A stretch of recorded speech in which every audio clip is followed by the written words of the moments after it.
நேற்று கல்வியாளர் தோழர் பிரின்ஸ் கஜேந்திரபாபுடன் பேசிக்கொண்டிருக்கும் போது என்ன கூறினார் என்றால், அம்பேத்கர் பிறந்த தின விழாவை ஒரு கொண்டாட்டமாகத்தான் எடுத்துக்கொள்ள வேண்டும், இதில் கருத்துரையிலெல்லாம் நாம் இல்லை, முழுக்க முழுக்க அது கொண்டாட்ட நாள் தான், அது நமக்கான ஒரு மகிழ்ச்சியான ஒரு நாள் தான் என்று குறிப்பிட்டார். என்றாலும் இன்றைய நெருக்கடியான இந்த அரசியல் சூழலில் கட்டாயமாக அரசியல் விழிப்புணர்வு செய்தே ஆக வேண்டிய ஒரு நிலைப்பாடு உள்ள காரணத்தினால்தான் இந்த மதசார்பற்ற கூட்டணிகளுக்கு ஆதரவு தெரிவிக்க வேண்டும் என்பதற்காகவே தான் இந்த நிகழ்ச்சியை ஏற்பாடு செய்தோம். அடுத்து மிக புரட்சிகரமான உரையை நிகழ்த்த உள்ள அருமை தோழர் சுந்தரவள்ளி அவர்களை அன்புடன் அழைக்கின்றேன்.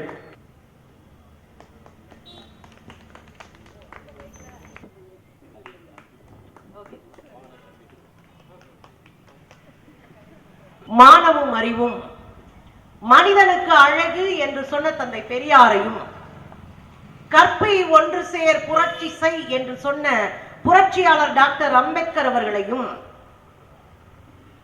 ஆடுகளை போல் 20 ஆண்டுகள் 200 வருஷம் கூட வாழலாம், ஆனால் புலிகளை போல 2 நாள் வாழ்ந்துவிட்டு செத்து போகலாம் என்று சொன்ன திப்பு சுல்தானையும்,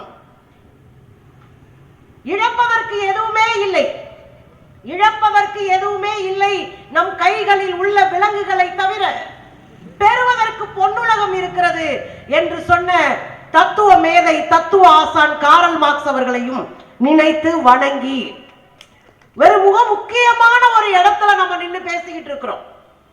தேர்தல் என்பது 5 ஆண்டுக்கு வந்துட்டு போற ஒரு திருவிழா, ஒரு சடங்கு இல்லை. இந்த நாட்டின் அரசியல் சாசன சட்டத்தை உடைச்சு காலி பண்ணி நாளைக்கு ஒருத்தரும் என்னை எடுத்து பேச முடியாது என்கிற சூழலுக்கு மக்களை தள்ளுவதற்கான ஒரு சூதாட்டமாக இன்றைக்கு தொடங்கப்பட்டிருக்கிறது. இந்திய அரசியல் சாசன சட்டத்தை எழுதி கொடுத்த அம்பேத்கரை கூண்டுக்குள்ள அடைக்கிறது ஒண்ணு, அம்பேத்கரை அவமானப்படுத்துகிறது ஒண்ணு. அமித்ஷா பாராளுமன்றத்துக்குள்ள சொல்றாரு, என்ன ஆகும்னா அம்பேத்கர் அம்பேத்கர் அம்பேத்கர் அம்பேத்கர் அம்பேத்கர்ன்றீங்க, அதுக்கு சாமி பேரை சொன்னா சொர்க்கத்துக்கு போலாம்ல. நீங்க அவா மணி அடிச்சு சாமி கிட்ட பேசி சொர்க்கத்துக்கு போவீங்க. நாங்கள் சாமானியர்கள், உழைக்கிற மக்கள், எங்களுக்கு அம்பேத்கர் பேரு தான் சொர்க்கத்துக்கான வழி.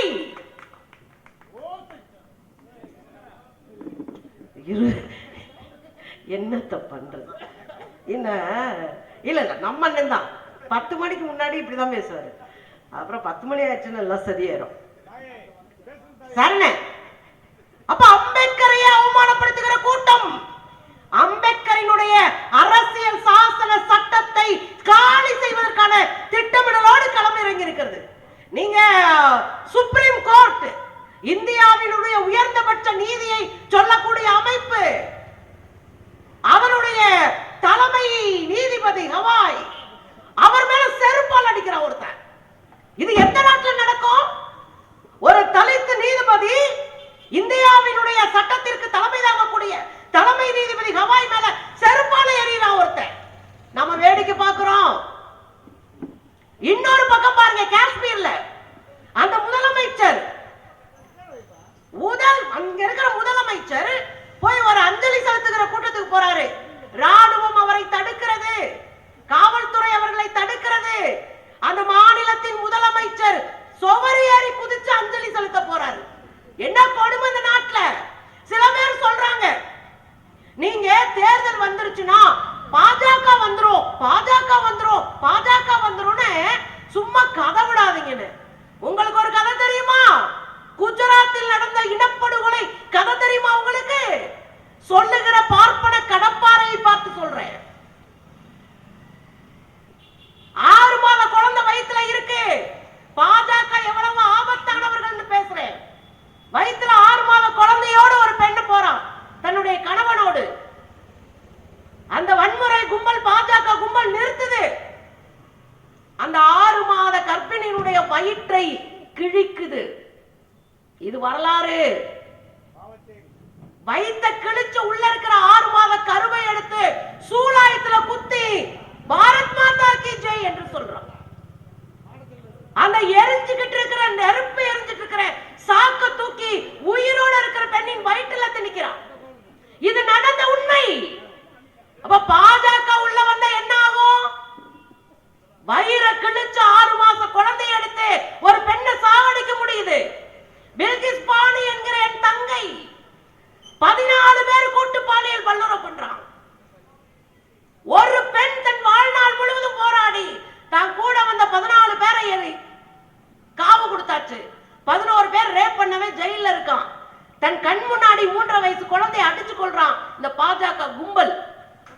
பில்கிஸ் பானு மயங்கி விட்டார் என்று போட்டு போனாங்க.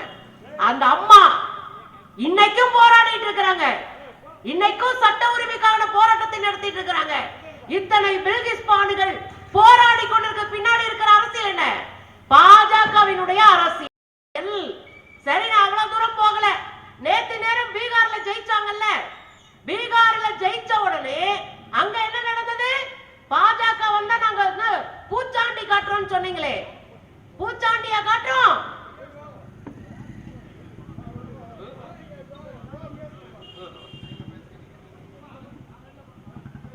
அமைதியா உட்கார்ந்து கேருனே. பூரா நம்மளுக்கு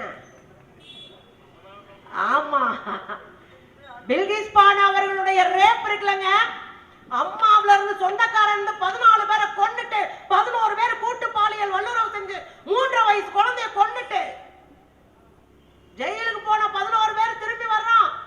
அவன் அடிக்கடி வெளியே தான் இருந்தான், அவன் ஜெயில இல்ல. அந்த ஆளு வந்தானா ரேடியோ சட்டு வைக்கிறாங்க பாஜகக்காரன், மாலை போடுறான், லட்டு கொடுக்கிறான். நான் கேட்கிறேன், ஒரு பாலியல் வல்லுறவை செய்த கொடூரமானவனை கொண்டாடுற ஒரு கூட்டம் தமிழ்நாட்டுக்குள்ள வர எத்தனிச்சிட்டு இருக்கு, விடலாமா? நேத்து நேரம் பீகார்ல ஆட்சியை பிடிக்கிறோம் நாங்க, நிதிஷ்குமார காலி பண்ணியாச்சு. நிதிஷ்குமார் முதலமைச்சரா இல்ல, பாஜக மொத்த நாட்டையும் மாநிலத்தையும் கைப்பற்றிடுச்சு. இப்போ ஒரு பெண்ணை நடு ரோட்ல சுடிதார் போட்டுருக்க அந்த பொண்ணு, 4 பாஜக காரன் அந்த பொண்ணை இழுத்துட்டு வர்றான், சட்டைக்குள்ள கைய விடுறான். நான் கேட்கிறேன், தமிழ்நாட்டுல மான மரியாதையோட இருக்கிறமே இங்க பாஜக சங்கிகளை உள்ள விடலாமா, அல்லது அவர்களுக்கு அடிமையா இருக்கிற கும்பலை உள்ள விடலாமா? ரொம்ப மோசமான சூழல்ல நம்ம இருக்கோம். தமிழ்நாடு ஒண்ணும் பூச்சாண்டிகளுக்கு மிரண்ட மாநிலம் கிடையாது. எல்லா இடத்துலயும் காங்கிரஸ் காலத்துல மும்மொழி கொள்கை, தமிழ்நாடு போராடிச்சு. நான் இருமொழி கொள்கை தான் வச்சுப்பேனே, தமிழ்நாடு நீங்களாக அப்படின்னு இன்னைக்கு வரைக்கும் போராடி இருமொழி கொள்கையை அரசியலா வச்சிருக்க நம்ம. இந்தியா முழுக்கும் 50% தான் இடஒதுக்கீடு, இந்தியா முழுமைக்கும் 50% தான் இடஒதுக்கீடு, தமிழ்நாட்டுக்கு 69% இடஒதுக்கீடு. எப்படி வந்தது? போராடி பெற்றோம் தோழர்களே. இந்தியாவிலேயே தமிழ்நாடு இவ்வளவு உரமா சண்டை போட்டு நிக்கிறோம்னா அரசியல் சாசன சட்டத்தில் முதல் திருத்தத்தை போராடி தமிழ்நாடு கொண்டு வந்தது. எனவே போராடி வெல்லுகிற தமிழ்நாட்டுல இன்னைக்கு புதுசு புதுசா ஆள் வருவான், வரட்டும். இது ஜனநாயக நாடு, யார் வேண்டுமென்றாலும் அரசியலுக்கு வரலாம். ஆனா இங்க என்ன பிரச்சனை இருக்குன்னே தெரியாம பூச்சாண்டி காட்டிட்டு ஏதோ ஒரு ஹீரோ வந்து நம்மள எல்லாம் தூக்கி காப்பாத்துறானா, அந்த ஹீரோவுக்கு சினிமாவே முழுசா புரிஞ்சுக்க தெரியாது, அரசியலுக்கு ஸ்பெல்லிங் தெரியாத ஹீரோக்கள் நம்மை ஒருபோதும் காப்பாற்ற முடியாது. இங்க ஹீரோ யாரு? இங்க சவுந்தரராஜன் உட்கார்ந்து இருக்காரு, ஆக்கு உட்கார்ந்து இருக்காரு, இங்க என் நண்பன் உட்கார்ந்து இருக்கிறான் கௌசு, இங்க உட்கார்ந்து இருக்கிறாங்க நம்ம தோழர்கள், இவங்க தான் ஹீரோ. அதிகாரத்தை ஏத்து ஒரு தெருவில் ஒருத்தர் போராடுறா, அவங்க தான் ஹீரோ. நீ யார் பின்னாடி போயிட்டு இருக்க? யார் பின்னாடி போயிட்டு இருக்க? கவலையா இருக்கு. நம் குழந்தைகளை நினைச்சு நான் கவலைப்படுறேன். இது திட்டமிட்ட அசம்பிள் பண்ணப்பட்ட அரசியல். ஒரு ஞாபகம் வைங்க, 2024 இந்த நாடு நாசமா போய் கொள்ளையடிக்கப்பட்டது. நாடாளுமன்ற தேர்தலில் சங்கி கூட்டத்தை தூக்கி அடிக்கணும் நம்ம முடிவு பண்ணி களத்துல களமாடணும். அன்னைக்கு ஒரு பயம் வரல, நம்மளாதான் கத்திட்டு கிடந்தோம். சரி, நம்ம அண்ணா எடப்பாடியாரு பாஜகவுக்கு பொம்மிட்டு கிடந்தாரு. 2016 இருந்து 21 வரை பாஜக காட்டின அத்தனை சட்டங்களையும் கையெழுத்து போட்டவர் எடப்பாடி. சிஏ சட்டம் ராத்திரி பகலும் தூங்காம நாங்க போராடிட்டு இருந்த காலம். குடியுரிமை திருத்த சட்டம், இஸ்லாமியர்களை அவமானப்படுத்தி இந்த நாட்டின் குடிகளில் ஒதுக்கின சட்டம். நாங்க போராடும் போது அன்னை எடப்பாடியார் சட்டமன்றத்தில் சொன்னாரு, சிஏயால ஒரு முஸ்லிம் பாதிக்கப்பட்டா என்கிட்ட சொல்லுங்க. 3 விவசாய சட்டம் வந்துச்சு, அண்ணன் கையெழுத்த போட்டார் விறுவிறுன்னு. 370 நீக்கினாங்க, காஷ்மீர் மக்களை அடிமைப்படுத்தினாங்க, விறுவிறுன்னு கையெழுத்து போட்டாரு.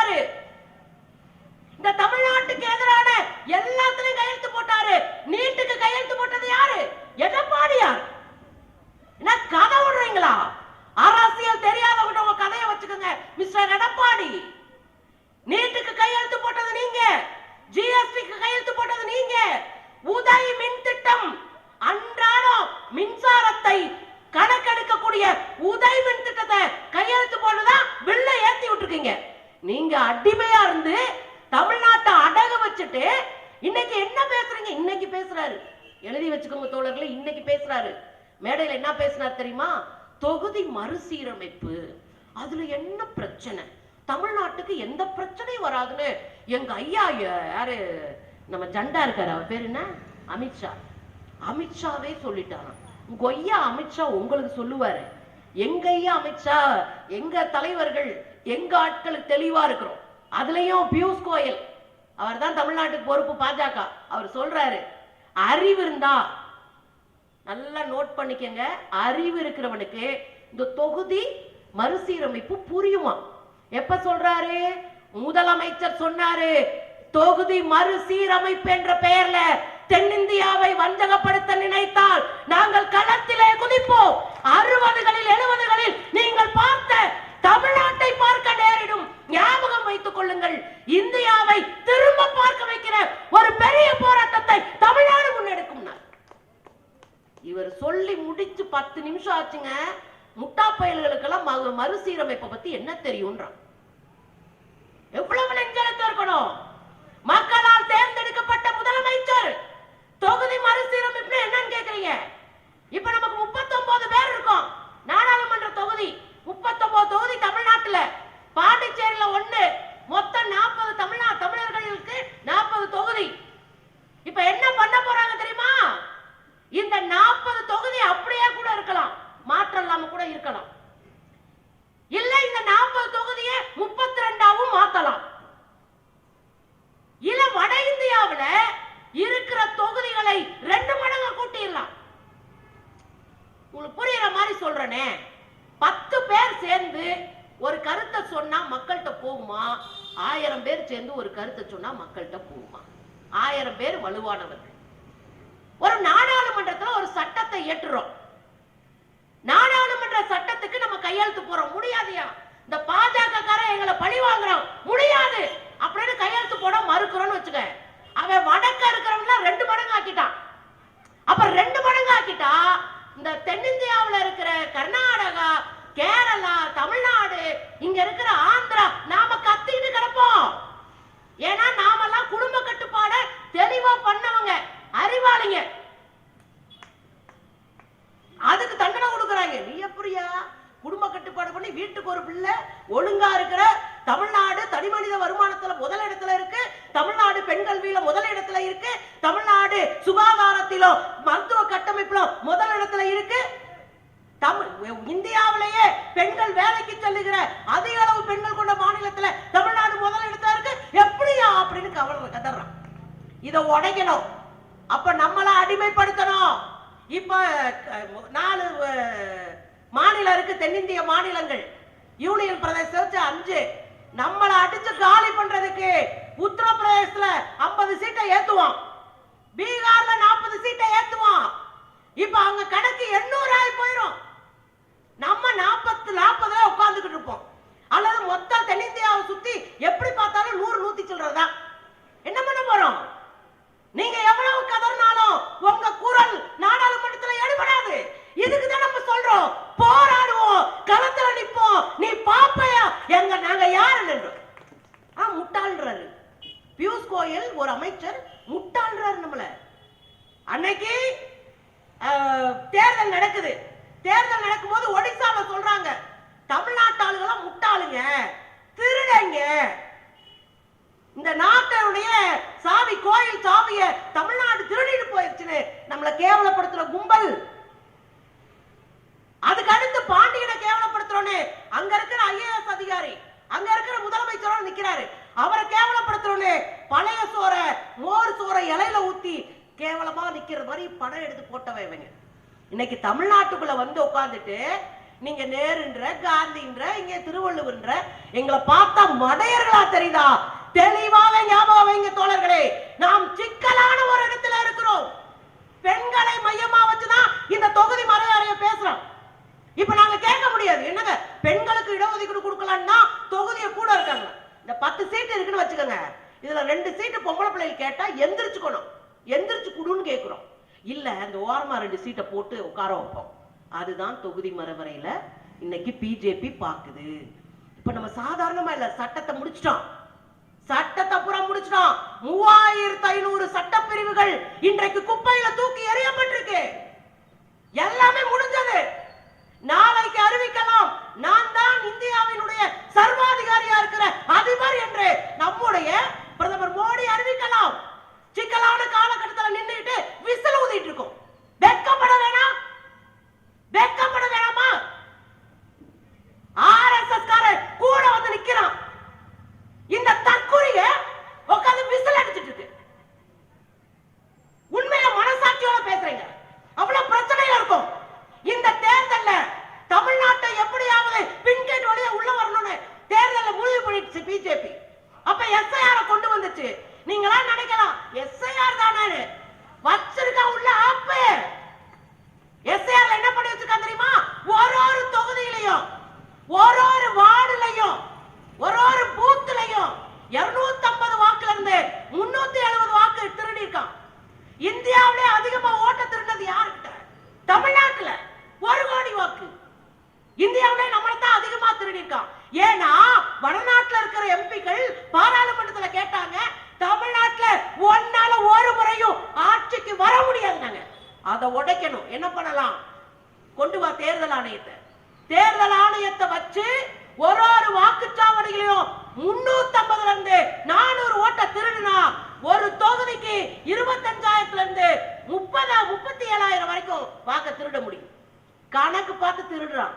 நம்ம தான் சிரிச்சுக்கிட்டு இது தமிழ்நாடு, இது பெரியார் மண்ணு, இது அம்பேத்கர் மண்ணு, மண்ணலி போட்டுக்கிட்டு இருக்கான். நம்ம தெரியாம விசில் அடிச்சுட்டு உட்கார்ந்துருக்கோம்.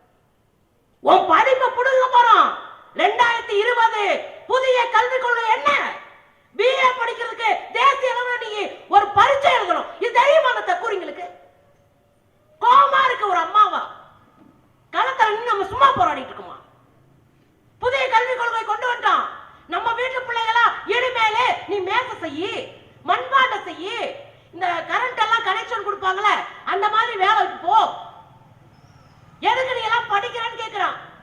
இப்ப நான் கேள்வி கேட்கிறேன், நம்ம பிள்ளைங்க படிக்க கூடாது, வேலைக்கு போக கூடாது, இந்துக்கள் பாதுகாவலர்கள் யாரே? பாஜகவா? 27% இடஒதுக்கீடு கூடாதுன்னு உச்ச நீதிமன்றம் போனவங்க.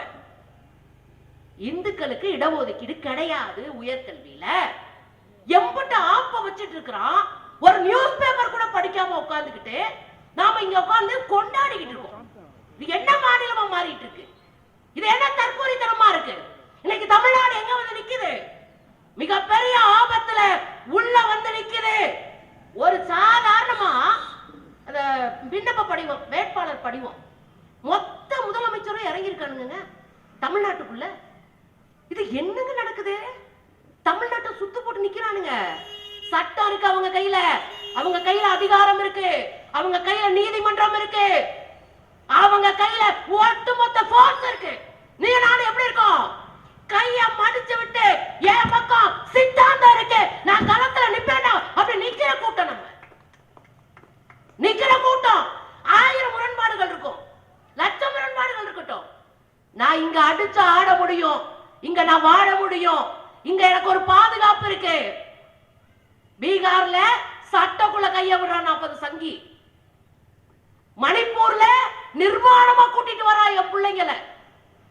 பாஜக இந்த நாட்டினுடைய கேடு என்பதை முதல்ல புரிஞ்சுக்கணும். அவர்களை தமிழ்நாட்டுக்குள்ள வரவிடுற எடப்பாடியாரும் கேடுதான். தெளிவா புரிஞ்சுக்கோங்க. எந்த வழியில உள்ள வரணும்? அதிமுக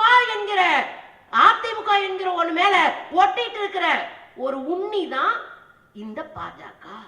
ஒட்டுண்ணி ஒட்டி ரத்தத்தை உறிஞ்சிட்டு போன தேர்தல்ல 4 சீட்டு உள்ள போயிட்டாங்க. அதுவே தமிழ்நாட்டுக்கு அசிங்கம், அவமானம். இந்த முறை 26, 27 இடங்களுக்கு நான் உள்ள போவோன்றாங்க. அதுக்கான ஏற்பாடுகளை பண்றோம். அதிகாரிகள் அப்புறம் மாத்தியாச்சு.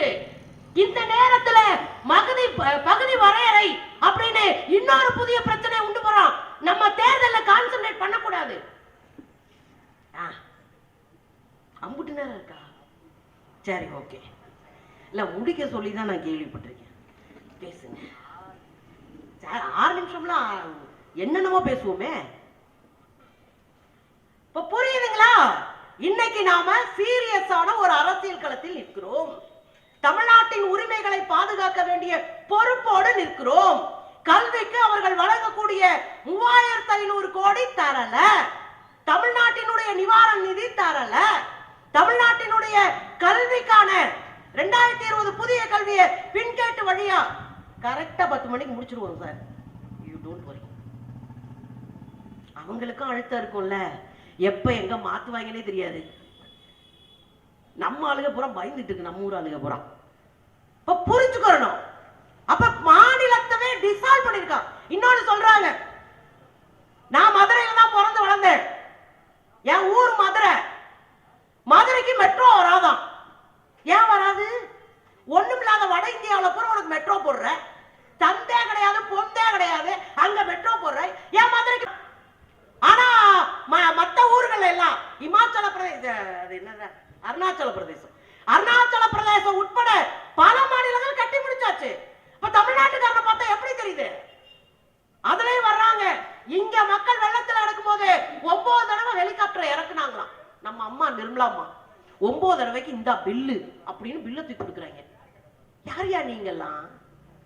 தமிழ்நாட்டை அரசியலாக முடிவுரை எழுதுறதுக்கு திட்டம் போட்டாங்க. ஆனா நல்லா ஞாபகம் வச்சுக்கோங்க தோழர்களே, கேட்டுட்டு இருக்கிற தம்பிங்களே தங்கைகளே, இது தமிழ்நாடு. கைய கட்டி வடக்கை இருக்கிற டெல்லிக்கு அடங்கி போவோம் அப்படின்றது கனவுலையும் நடக்காது. நாங்கள் களத்தில் நிக்கிறவங்க. இப்ப திருப்பரங்குன்றம், ஏன் திருப்பரங்குன்றத்தை எடுக்கணும்? இன்னைக்கு அவங்களுடைய மேனிபெஸ்டோ வெளிவந்திருக்கு, தேர்தல் அறிக்கை வெளிவந்திருக்கு. பாஜக சொல்றாங்க திருப்பரங்குன்றத்தில் விளக்கு ஏற்றுவோம். ஏத்திக்க, உன் வீட்டுல ஏத்திக்க. யோ, அங்கதான் நாங்க 100 வருஷமா ஏத்துற இடத்துல சரியா தானே ஏத்துறோம், அப்புறம் ஏன் ஏத்தலன்னு போய் பரப்பிக்கிட்டு இருக்க? நாங்கெல்லாம் அங்க நிறுத்து. நீ என்ன பண்ணிருக்கன்னு மக்களுக்கு தெரியணும்ல. பழனி திருப்பரங்குன்றத்துக்கு விளக்கேத்துவானா, பழனியா ஓட்டைய போடுவாங்களாம். தெரியுமா தோழர்களே? திருப்பரங்குன்றத்துல விளக்கேத்துவேன்னு போட்டீங்களே, பழனி மலையில சொரங்கம் தோண்ட போறாங்க. 1,00,000 ஏக்கர் கையகப்படுத்தியாச்சு. மாலிப்டினம் என்கிற ஒரு கனிமத்தை எடுப்பதற்காக, ஒரு கனிம வளத்தை எடுப்பதற்காக 1,00,000 ஏக்கர், 5 மலை, அதுல ஒண்ணு பழனி. ஏற்கனவே பழனிய முதுக சுரண்டிட்டாங்க. முருகனுக்கு முதுகே இல்ல. பாஷாண நவபாஷாண சிலை அந்த காலத்துல போகர் வச்சது, நம்ம ஆளுங்க முதுக சுரண்டி தின்னுட்டாங்க. அவரே எலும்பு குடும்பமா நின்னுக்கிருக்காரு. இவங்க அந்த மலையும் தோண்ட போறாங்க. இப்ப நான் கேட்கிறேன், திருப்பரங்குன்றத்துக்கு குதிச்சு இல்ல, திருப்பரங்குன்றத்துக்கு கவர்னா இல்ல, இப்ப பழனியில இருக்கிறது முருகன் இல்லையா? அப்ப பழனிய ஓட்டைய போடலாமா, சுரங்கம் தோண்டலாமா? அப்ப இவர்களுடைய நோக்கம் பக்தி இல்லை, ஆன்மீகம் இல்லை. இன்னொரு உதாரணம் சொல்லவா?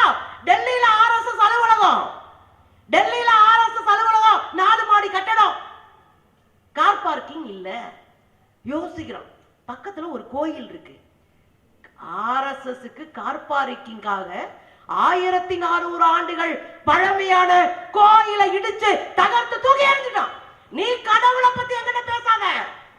திமுக அரசு தானே, கடவுள் நம்பிக்கை இல்லாத அரசு தானே. 4600 கோயில்களுக்கு குடமுழுக்கு நடந்திருக்கு தமிழ்நாட்டுல. சாமி முடாதானே எங்க பெருசு, எங்க பெருசு சாமி முடாதால் தானே பெருசு பெரியாரு. கோயில் முன்னாடி செலை வச்சு கும்பிடணும்னா பெரியார் தான் கும்பிடணும். நம்மளை எல்லாம் கோபுரத்தை பார்த்து கும்பிட்டு போடானாங்க. ஆனால் பெரியார் தான், ஏண்டாடே நீ மட்டும் உள்ள போய் உட்கார்ந்துக்குவ, வலிச்சு தும்ப, நாங்க வெளியே நிக்கணுமான்னு அடிச்சு உள்ள கூட்டிட்டு போனவரு கடவுளை மறுத்த தந்தை பெரியார். எங்களுக்கு பாரம்பரியம் உண்டு, வரலாறு உண்டு. இன்னைக்கு நாங்க அதான் பேசுறோம். 1000 பேரு, 1.5 கோடி பேரு அத்திவரத பார்க்க போனோம். ஆனா ஒரு சீட்டு கூட பாஜகவை ஜெயிக்க விடலனா ஆன்மீகத்தையும் அரசியலையும் பிரித்து பார்ப்பது தமிழனுடைய அரசியல். இங்க வந்தெல்லாம் உங்க இதெல்லாம் செல்லாது. அதனால ரொம்ப சிம்பிளா யோசிங்க. நமக்கு எதிரிகள் ஜாஸ்தி. ஒரு பக்கம் பாஜக காரன் பம்மிக்கிட்டு வர்றான், SIR மூலமா பின்கேட்டை உடைச்சுக்கிட்டு வர்றான். இன்னொரு பக்கம் நம்ம அண்ணாத்த எடப்பாடி கையை கட்டி அடிமை சாசனமே எழுதி கொடுத்துட்டாரு. அவரையும் ஒண்ணும் பண்ண முடியாது. அவர் வந்தா மொத்த கையெழுத்தையும் போட்டு வித்துருவாரு தமிழ்நாட்டை. அவரையும் ஓரம் கட்டுவோம். இப்ப பாஜக கூட்டணி முடிஞ்சிச்சு. நம்ம அண்ணன் சீமானை பத்தி கவலை இல்லை. அவருக்கு ஓட்டு போட ஆளும் இல்லை. அவர் பாட்டுக்கு ஓரமா உட்காந்து கூப்பிட கத்திக்கு திரியட்டும். ஏன்னா அவர் டெய்லி ஒரு அரசியல் பேசினா எவன் கேட்பான்? ஒரு அரசியல ஸ்ட்ராங்கா பேசணும், அது ஓரமா கத்திட்டு போட்டோம். நம்ம அவர் இப்ப பிரச்சனை இல்லை, நம்ம அப்புறம் அடிச்சுக்கலாம். முடிச்சுடா, முடியுதுண்டா வைண்டப்ல. அப்ப அவரை நம்ம ஓரம் கட்டிடலாம். அப்புறம் whistle group. Whistle group danger group. ஏன்னா இது பாஜகவுல இறக்கப்பட்ட குரூப். ஏன்னா விசில் குரூப்ல பொருளாளர் யாரு? RSS காரங்க. எப்படிங்க உங்க கொள்கை எதிரி எப்படி கூப்பிட்டு கும்மி அடிக்கிறீங்க? பாண்டிச்சேரியில 30 சீட்டு தான் இடம் தான் இருக்கு. அதுல 16 பேர் பிஜேபி காரன். அண்ணா விஜய் போட்டிருக்காரு. எப்படி நீங்க தான் கொள்கை எதிரியாச்சா பாஜக? உங்களுக்கு தமிழ்நாட்டுல பாதி பேருக்கு மேல கொள்கை எதிரிகளை சேர்த்து வைத்திருக்கிறார். அப்ப ஓட்ட பிரிக்கணும் அப்படின்னு வந்த அண்ணனுக்கு நல்ல பாடத்தை இஸ்லாமிய தோழர்களும் கிறிஸ்தவ தோழர்களும் இன்றைக்கு புகட்டி இருக்கிறார்கள். எங்க ஓட்டு திமுக கூட்டணிக்கு என்று பேசி இருக்கிறார்கள். தோழரே, 1000 விஷயம் நடக்கும். 1000 பேர் வருவான், இந்த நாட்டை நட்டகமா நிப்பாட்டுறேன்னு சொல்லுவான். நமக்கு அரசியல் தெரியும். பெரியாரும் அம்பேத்கரும் மார்க்சும் ரெட்டமலை சீனிவாசனாரும் நமக்கு கருத்தியலாக நிற்பார்கள். நாம அடிச்சு ஆடுவோம். ஏறி ஆடு கபிலா, ஏறி ஆடு. இது நம்ம காலம்.